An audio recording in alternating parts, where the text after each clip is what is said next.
They look like really serious, professional guys, really credible.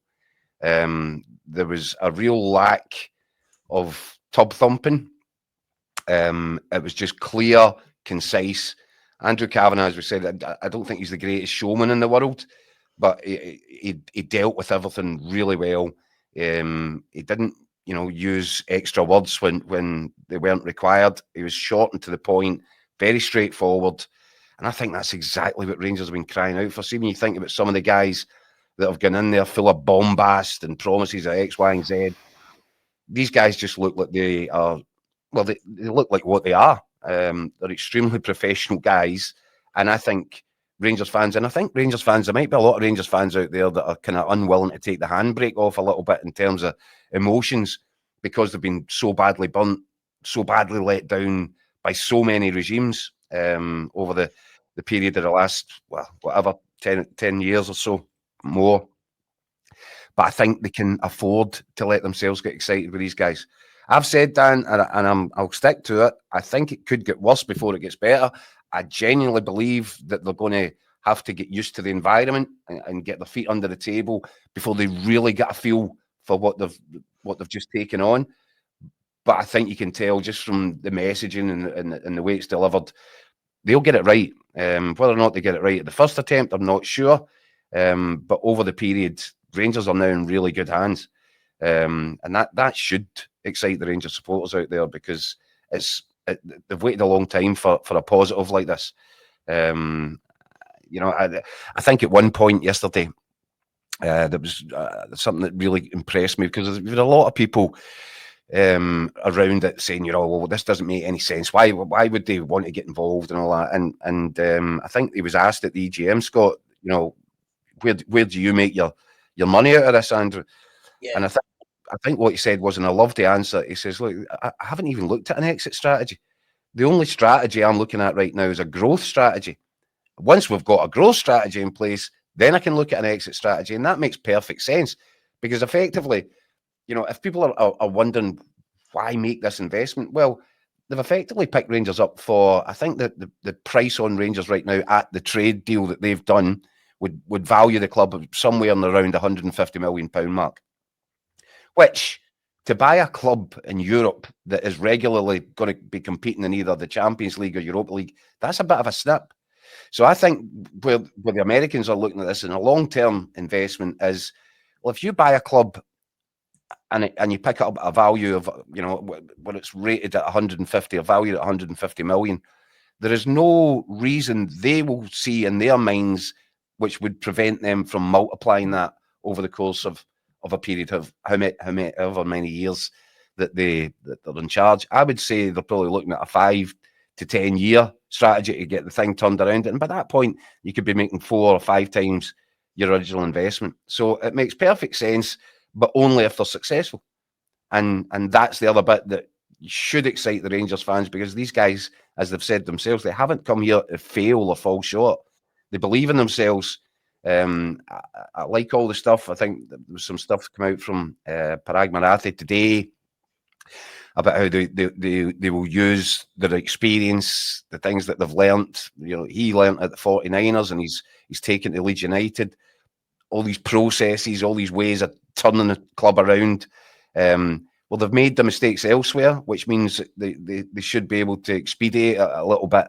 At Rangers, there's all the commercial tie-ins.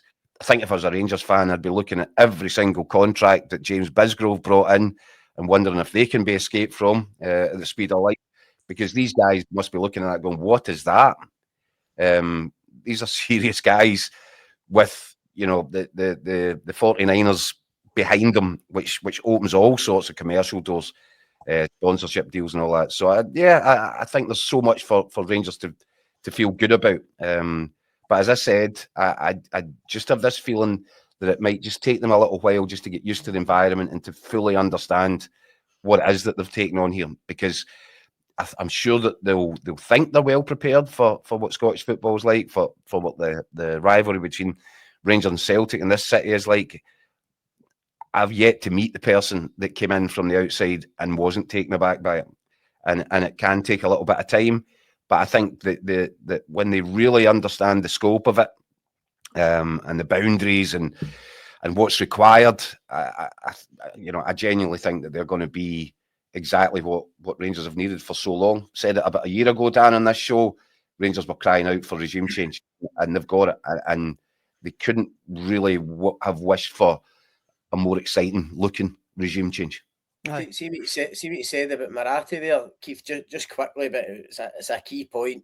I asked Parag Marathi yesterday, what would be the tangible benefits for Rangers just being associated with the 49ers, and he went into a wee bit of detail, obviously, but just a simple wee thing. You touched on it there. A simple wee thing. He said, look, we're dealing with commercial partners in America every day for the 49ers.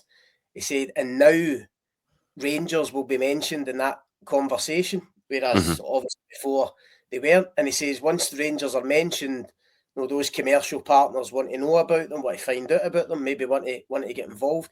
Just a simple wee thing like that. Conversations, with big companies in America who are associated with the 49ers could make a massive difference to Rangers. Oh, huge, because the commercial side of the club's been an absolute bin fire, Scott. Exactly.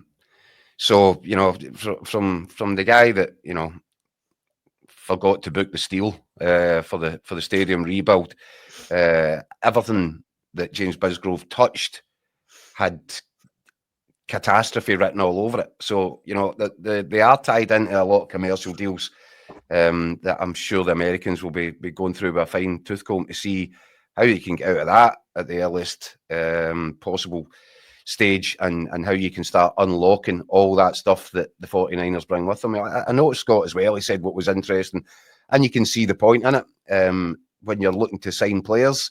If you happen to mention in those conversations that the 49ers are involved in all this, well, that might pique the attention of some of the guys that are looking at. All of a sudden, it seems like, wow, there might be something big on the cards here. And I think all these things are positives. There's no doubt about it. There's no two ways of, or no other way of looking at it. These are hugely positive developments for Rangers.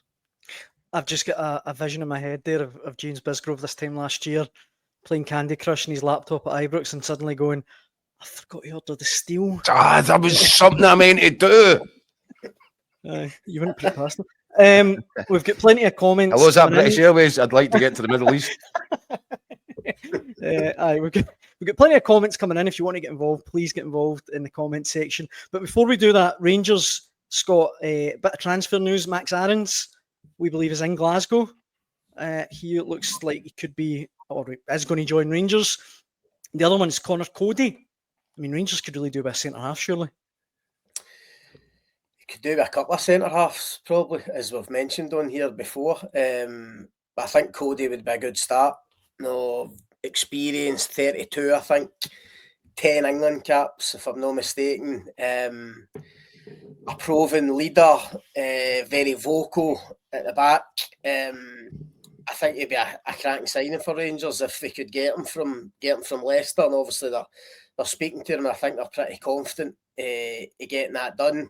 Max Aarons looks like he's going to be the first one in the door. He is at Ibrox today, I believe.